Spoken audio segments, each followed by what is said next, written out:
My name is Trey Holland. I'm a detailer at CarMax.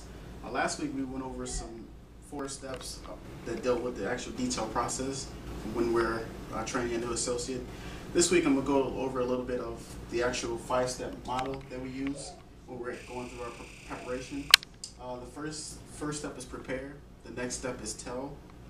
Third step is show, followed by do, and follow up. With the prepare phase, we want to make sure that all the tools and everything are clean and accessible. So when we're doing the wash bay process, we want to make sure all the brushes are there.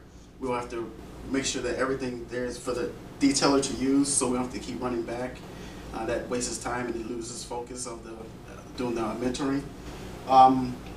Also, we'll make sure the materials are at the training location. As far as we're doing interior, we'll make sure all the vacuum hoses and whatnot we're going to be using for that particular step. Make sure everything's accessible.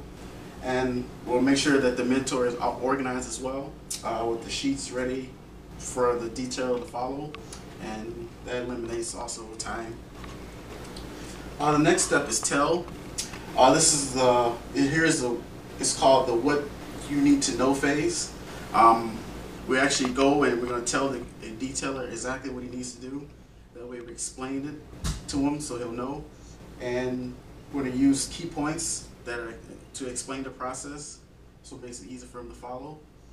And the trainer encourages questions and creates a relaxed environment. So, okay. Next one is show. It's the let me show you phase.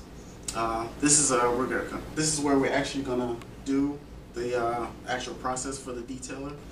Then if we can do it thoroughly, then he'll be able to follow.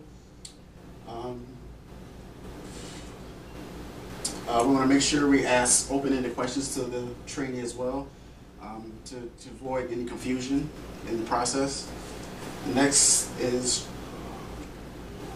when we're training, we want to make sure we watch his body language to make sure he understands fully what's going on, so he can pick up things more easily.